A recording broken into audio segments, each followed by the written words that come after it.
Hello students, welcome to my channel. स्वागत है आप लोगों का अर्चना ट्यूटोरियल में। आज के लेक्चर में हम लोग अप्लाइड मैथमेटिक्स क्लास 12th का जो टॉपिक कवर करने वाले हैं, चैप्टर नंबर 2 है न्यूमेरिकल इनइक्वालिटीज़। न्यूमेरिकल इनइक्वालिटीज़ में जैसा कि आपको नाम से ही समझ में आ रहा है, इनइक्वालिटी मतलब जैसे अभी तक हमने क्या पढ़ा था, इक्वल टू के साइन को लेके कोई भी इक्वेशन बनाते थे तो वो इक्वेशन में इनइक्वालिटी नहीं रहती। मतलब यदि 5x + 3 = 4 इस तरीके का कोई इक्वेशन है तो वो एक इक्वेशन कहलाता है। लेकिन इनइक्वालिटी जिसमें कोई इक्वालिटी नहीं है, ठीक है, तो उसमें अभी ये डेफिनेशन को पहले बाद में देखेंगे। पहले जो हमको देखना है, इसमें जो साइन होते हैं न्यूमेरिकल इनइक्वालिटी में वो होते हैं ग्रेटर देन, लेस देन, ठीक है। तो अभी आप ये दोनों साइन को ही ध्यान में रखें, इसको ग्रेटर देन इक्वल टू और लेस देन इक्वल टू इसको बाद में समझेंगे अपन। तो ये जो दो साइन है, ये तीसरा और चौथा भी हम बाद में समझेंगे, लेकिन पहले ये दो साइन है उसके बारे में पढ़े। ये क्या कहलाते हैं? इनइक्वालिटी कहलाते हैं। फॉर एग्जांपल, यदि P और Q कोई दो टर्म है, P और Q दो कोई वेरिएबल है, तो एक कंडीशन होगी या तो P ग्रेटर देन Q होगा और दूसरी कंडीशन होगी P लेस देन Q होगा, ठीक है। और तीसरी जो एक कंडीशन आती है कि P इक्वल टू होगा Q के, मतलब या तो P Q से बड़ा होगा या P Q से छोटा होगा या P Q के बराबर होगा। तो ये जो है वो इनइक्वालिटी में नहीं आता है, ये कहलाता है इक्वेशन। क्यों? क्योंकि इसमें ये जो टर्म है वो इसके इक्वल है। इनइक्वालिटी का मतलब होता है ये जो है वो कहलाते हैं इनइक्वालिटी, ठीक है। तो इनइक्वालिटी मतलब greater than, less than equal to और ग्रेटर देन इक्वल टू, चार वो होते हैं। लेकिन अभी हम जो बात कर रहे हैं वो सिर्फ लेस देन और ग्रेटर देन की बात कर रहे हैं। अब आते हैं, if variable involve in an inequality then it is called literal inequality. इसका मतलब यदि कोई इनइक्वालिटी में वेरिएबल इन्वॉल्व है, जैसे कि इस एग्जांपल में है 5x + 2 = 3, x > 5, तो ये जो है ये वेरिएबल है। मतलब इस इनइक्वालिटी में वेरिएबल भी इन्वॉल्व है, इसलिए इस इनइक्वालिटी को क्या कहलाते हैं? Literal inequality. फिर आता है दूसरा, if variable does not involve in an inequality then it is called numerical inequality. मतलब जिसमें वेरिएबल इन्वॉल्व नहीं है उसको बोलते हैं न्यूमेरिकल इनइक्वालिटी। जैसे 7 is greater than 3 या 4 is less than 5, तो ये क्या कहलाएगा? Numerical inequality. अब इसके बाद आएंगे कि जैसे ये तो दो हम कंडीशन हमने समझ ली, P is greater than Q, P is less than Q। अब जो थर्ड कंडीशन आती है लेस देन और इक्वल टू। फॉर एग्जाम्पल, है ना, ये जो साइन आता है, ये साइन कब आता है? फॉर एग्जाम्पल, आपको कोई भी एग्जाम में पास करने के लिए पासिंग मार्क होना चाहिए 33 के बराबर या उससे बड़ा होना चाहिए पासिंग मार्क, ठीक है। तो यहाँ पे जो आएगी इनइक्वालिटी ये वाली, कहने का मतलब है यदि उसके 33 मार्क्स आएंगे तो भी वो पास होगा, और 33 से ऊपर 100 तक कुछ भी आएंगे तो वो पास तो हो ही जाएगा। तो ये जो इनइक्वालिटी है वो ग्रेटर देन और इक्वल टू की इनइक्वालिटी होती है। सिमिलरली, तो इस कंडीशन के लिए जो यूज करते हैं एट लीस्ट, कहने का मतलब है उसके मार्क्स एट लीस्ट 33 आएंगे तो वो पास हो जाएगा। अब 33 के बाद वो चाहे जितने भी उसके मार्क्स आए, पास तो वो हो ही जाएगा। यहाँ ग्रेड की बात नहीं हो रही कि उसका कौन सा ग्रेड आया या कौन सा डिवीजन आया, ठीक है। सिमिलरली, तो इसको बोलते हैं slack inequality. This is called eight slack inequality, है ना। ये इसी ये ग्रेटर देन इक्वल टू है, और जो लेस देन इक्वल टू का साइन होता है यहाँ पे ग्रेटर देन, और जो फोर्थ है लेस देन इक्वल टू, इसको बोलते हैं एटमोस्ट, मतलब मैक्सिमम, है ना। इसके जो मार्क्स हैं वो एटमोस्ट मतलब less than or equal to. कहने का मतलब है यदि मान लीजिए मैं बोलूँ कि मेरे पर्स में ज़्यादा से ज़्यादा 100 रुपीज़ है, मतलब उससे ज़्यादा नहीं है, उससे कम हो सकते हैं लेकिन उससे ज़्यादा नहीं है, तो greater than or equal to 100, तो ये जो साइन है इसके लिए एट मोस्ट वर्ड यूज होता है। और ये जो दोनों इक्वालिटी है इसको क्या बोलते हैं? Slack inequality. कौन सी इनइक्वालिटी? Slack inequality. और जो लेस देन और ग्रेटर देन वाला साइन होता है ये है, इसको बोलते हैं स्ट्रिक्ट इनइक्वालिटी। Strict inequality. तो दो टाइप की इनइक्वालिटी आपने पढ़ दी, स्लैक इनइक्वालिटी और स्ट्रिक्ट इनइक्वालिटी। अब जो हमारी डेफिनेशन है उसको देखेंगे। टू रियल नंबर्स और two algebraic expression connected by the sign greater than, less than equal to, greater than equal to is called inequality.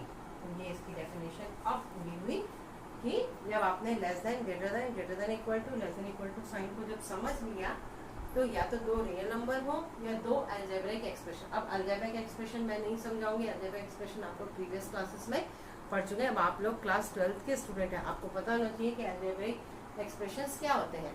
5x + 7, 5x² + 3x + 2, that is called algebraic expression. तो वो दोनों expression यदि connect होते हैं किससे?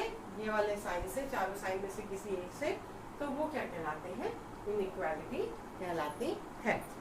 ठीक है, तो फॉर एग्जाम्पल, जैसे एक एग्जाम्पल से यदि इसको समझे, 5x - 3 is equal 5x - 3 is greater than 7। तो यहाँ पे किसी एक x की वैल्यू के लिए ये इनइक्वालिटी सॉल्व नहीं होगी। ठीक है, एक x की किसी एक x की बहुत सारी वैल्यू के लिए ये, और जैसे x = 3 लेते हैं तो ये आ जाएगा 15 - 3 that is equal to 12 greater than 7। x = 4 ले लें तो 20 - 3 that is equal to 17 is greater than 7।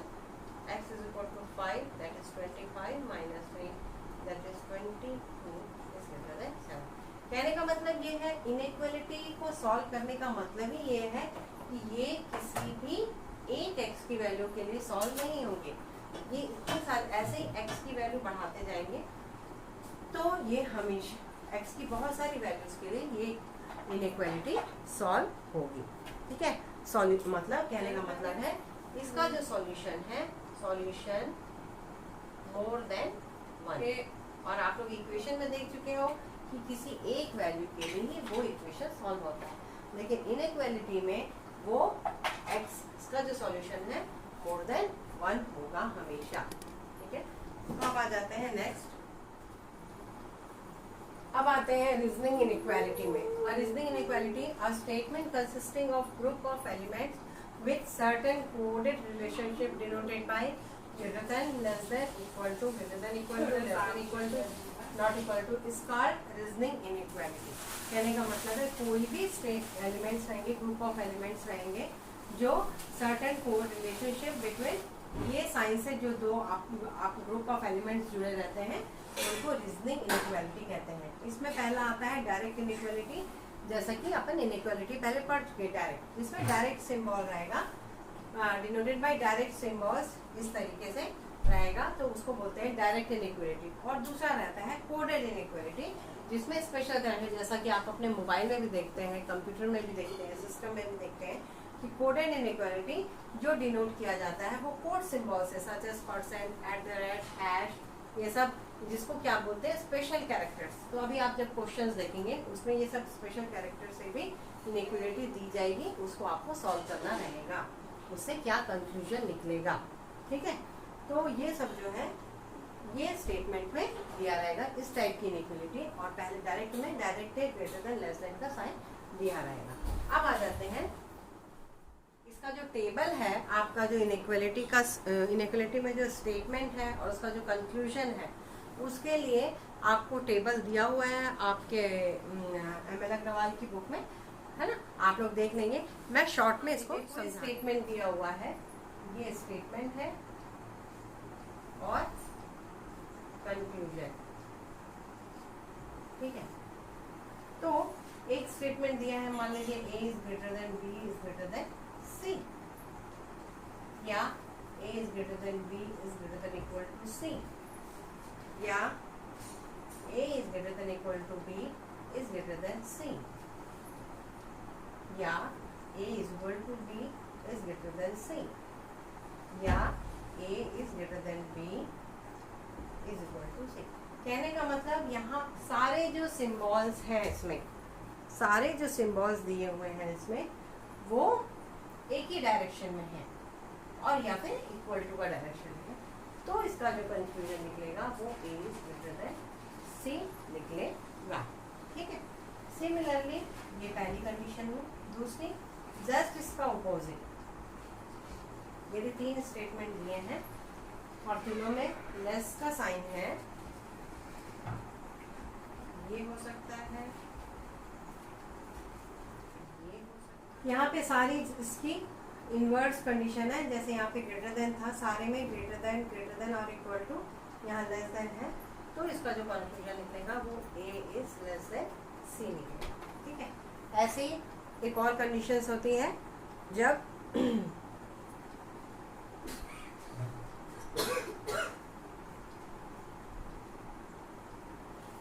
इसमें सारा, जैसे यहाँ पे ग्रेटर देन और इक्वल टू ये कंडीशन थी, वैसे ही तीसरी कंडीशन आती है जब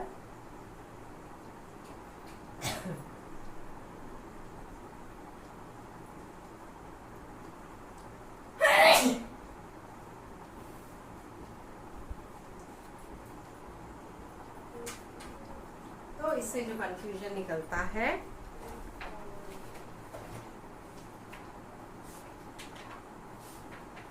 इससे जो कंक्लूजन निकलता है वो निकलता है a is less than c और a is equal to c, तो दोनों को मिलाएंगे तो a that is a।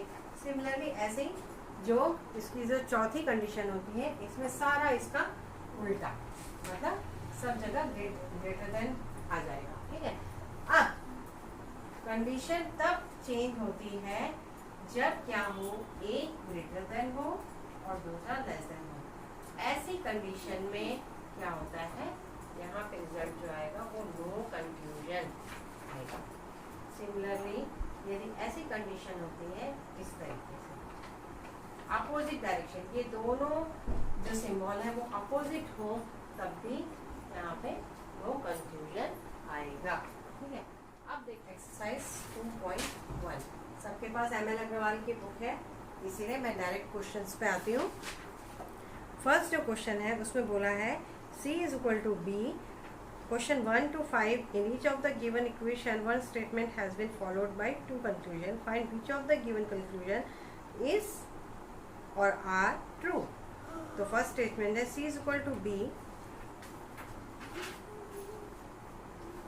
First है C is equal to B is greater than equal to A is less than equal to B is equal to E। ठीक है, and जो उसका कंक्लूजन है मैं शॉर्ट में लिख रही हूँ। कंक्लूजन 1 जो बोल रहा है वो बोल रहा है C is equal to X। क्या मतलब हुआ C is equal to X का? C is equal to X का मतलब ये हुआ कि यहाँ तो आपके क्वेश्चन में कहीं X है ही नहीं, तो आप इसका जो लिखोगे there is no conclusion, X is not present, therefore हाँ यहाँ पे X is not present, therefore there is no conclusion।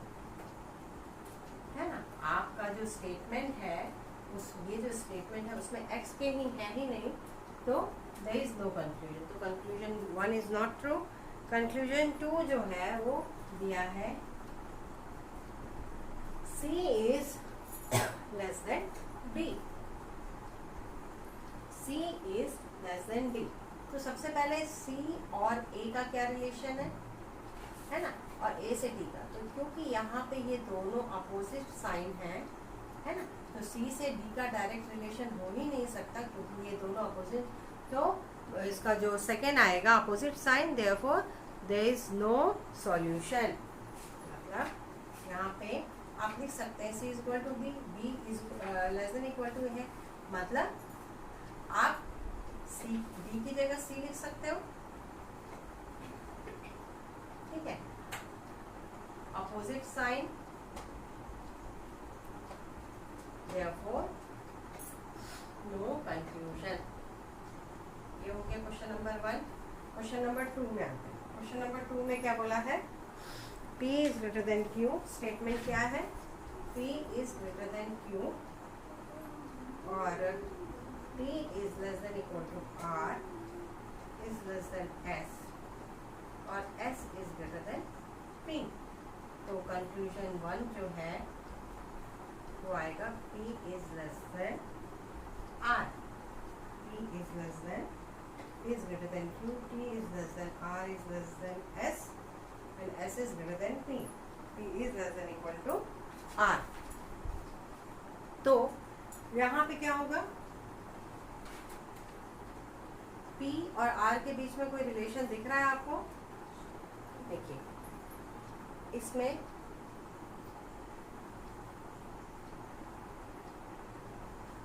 R is S and greater than P, इन दोनों को ले, इसको और इसको, R is less than S और S is greater than P।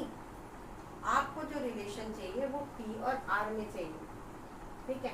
अब देखें दोनों अपोजिट साइन है, therefore opposite sign, therefore no confusion या confusion is not true, ठीक है।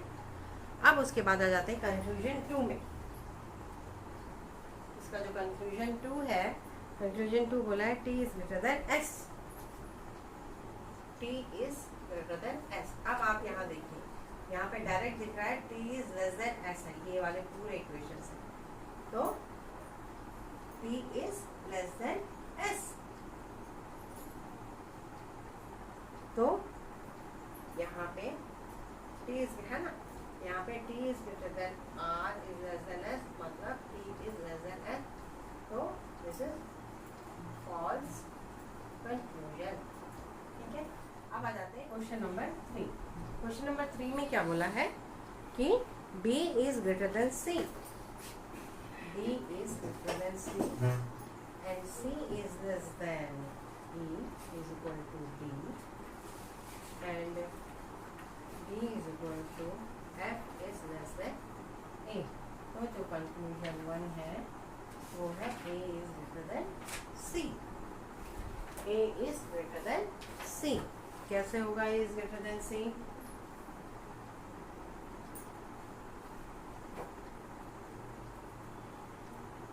B is equal to F, B is equal to F है, तो F लिख सकते हैं greater than C और F is less than A। तो कहने का मतलब आया F is less than C और इस तरीके से A is greater than F and F is less than C। कहाँ से आया? B is equal to F है ना, तो यहाँ F की जगह आप क्या लिख सकते हो,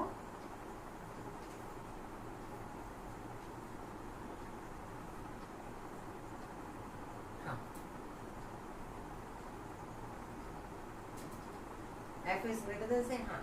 तो यहाँ पे कंक्लूजन 1 क्या होगा, कंक्लूजन 3 में A is greater than C, yes, यही आ रहा है ना, A is greater than F is greater than C, therefore A is greater than C। तो ये जो है ट्रू कंक्लूजन, ठीक है। अब आ जाते हैं कंक्लूजन नंबर 2 में। कंक्लूजन नंबर 2 में,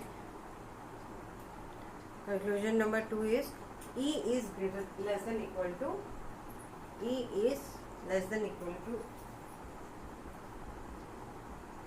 हाँ, तो E is less than equal to, ये कैसे होगा,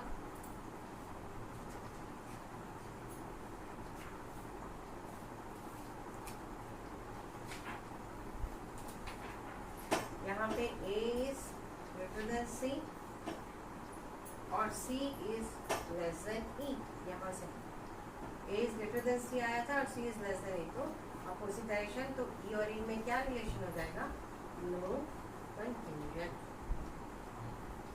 अब आ जाते हैं क्वेश्चन नंबर 4 में। क्वेश्चन नंबर 4 में क्या बोला है? B is greater than equal to D is less than C is greater than E is equal to F is less than equal to A. B is greater than equal to D is less than C is greater than E is F is less than A. तो conclusion 1 जो निकालना है वो है D is greater than A. D is greater than A. कैसे आएगा?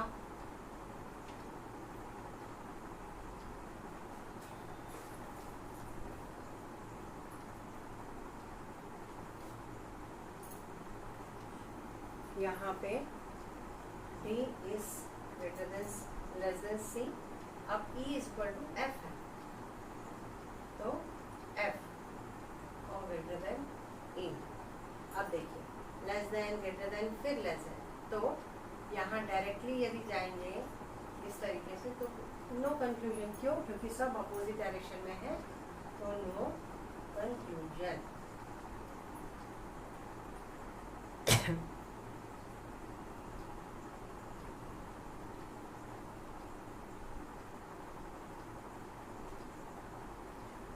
तो आप यहाँ पे लिखेंगे there is no confusion for D and F. There is no confusion for D and F. Therefore, there is no confusion for D and A. अब आ जाते हैं इसका confusion number 2। Question C is greater than F. C is greater than F. तो यहाँ से जाएंगे अपन C is E is equal to F है, F डायरेक्ट आ रहा है ये तो, है ना, क्योंकि E की जगह F रख देंगे तो C is greater than F, तो ट्रू कंक्लूजन। अब उसके बाद आ जाते हैं 5। क्वेश्चन नंबर 5 में बोला है K is less than H, O is less than H is greater than G and G is less than equal to N and N equal to U. K is less than H is greater than G, G is less than equal to N, N is equal to U. तो conclusion 1 क्या है? K is equal to U। आप देखिए K is equal to U, तो यहाँ पे K is greater than H is greater than G और G क्या है? Less than equal to N है, या इसको G is less than equal to N है, तो इसको U लिख सकते हैं, क्योंकि N इक्वल टू मतलब ये पूरा लेंगे और ये लेंगे, तो G is less than equal to U है। अब आपको K is equal to U का है ना, क्योंकि तो ये पहले इन दोनों का लेंगे, तो no confusion for K and G, therefore no confusion for K and U। अब आ जाते हैं कंफ्यूजन नंबर 2 में। कंफ्यूजन 2 क्या बोला है? कंफ्यूजन 2 बोला है H is greater than N, H is greater than N। अब चूंकि H is greater than G and G is less than N, तो H और N के बीच में क्या रिलेशन आएगा? तो यहाँ भी वही H और N के बीच में नो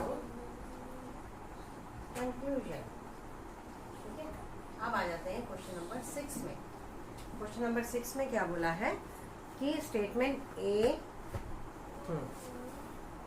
क्वेश्चन नंबर 6 यहाँ पे जो हमने पढ़ा था कोड, एक डायरेक्ट स्टेटमेंट था, एक डायरेक्ट इनइक्वालिटी थी और एक था कोड इनइक्वालिटी, कोडेड इनइक्वालिटी। तो यहाँ पे सारे स्पेशल कैरेक्टर यूज करके इसको सॉल्व किया है।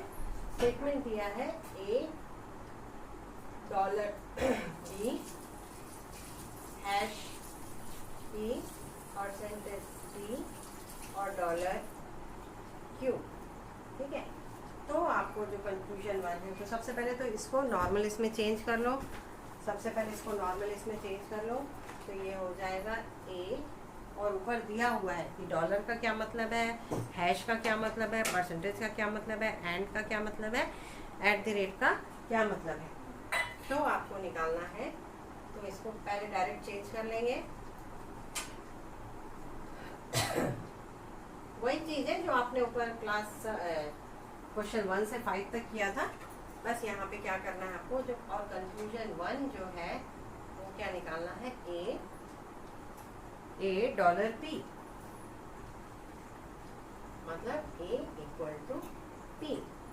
ठीक है, और जो कंफ्यूजन 2 है वो क्या दिया हुआ है, ए एट द रेट पी, मतलब ए लेस देन पी।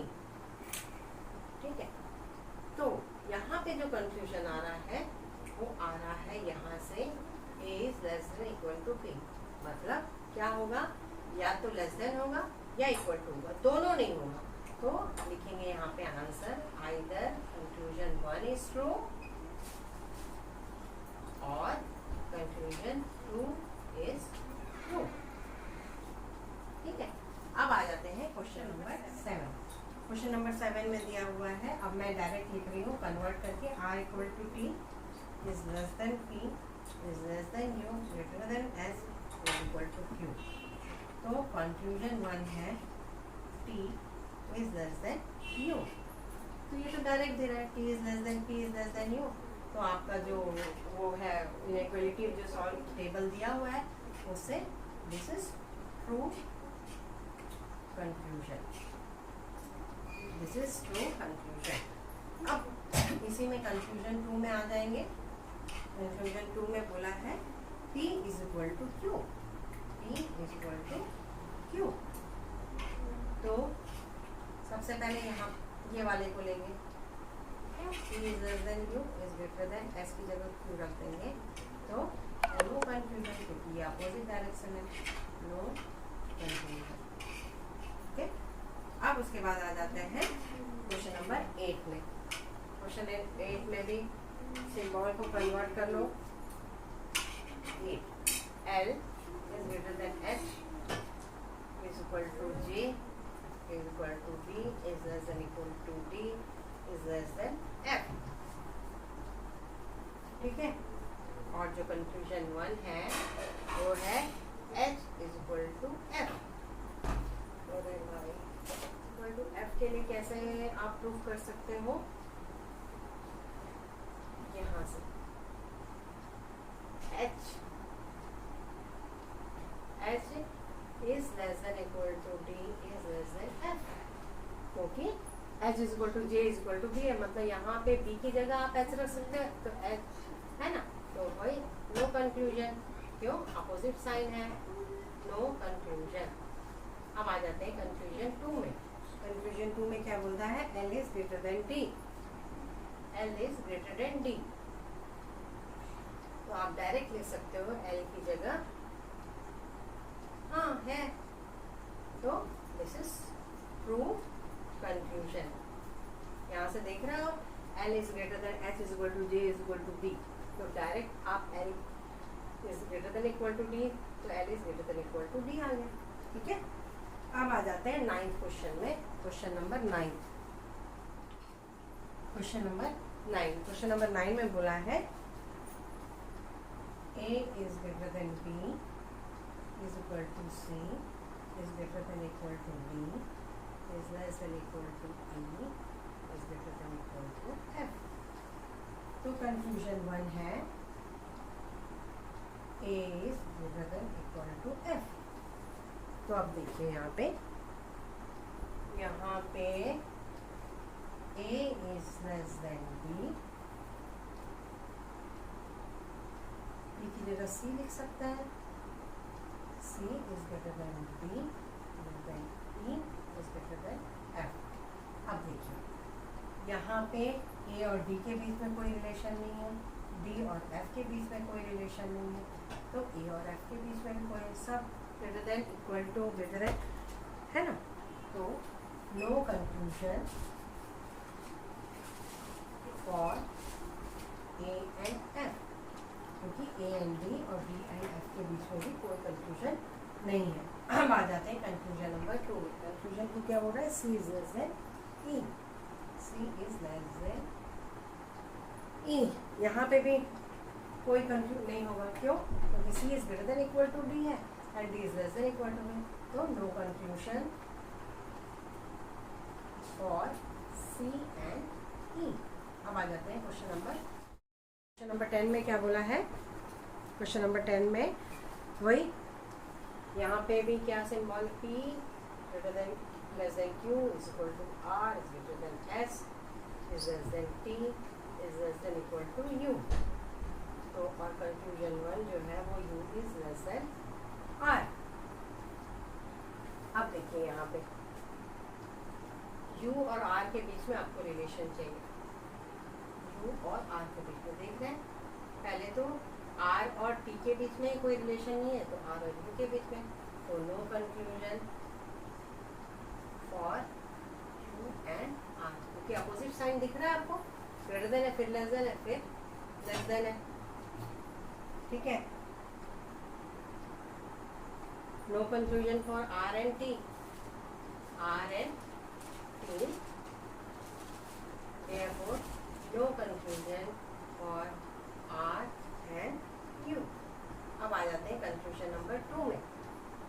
कंक्लूजन 2 में बोला है कि P is less than equal to S, P is less than equal to S। तो यहाँ पे P is less than R is greater than S, तो यहाँ भी इस तरीके की कंडीशन बन रही है, तो no conclusion for P and S।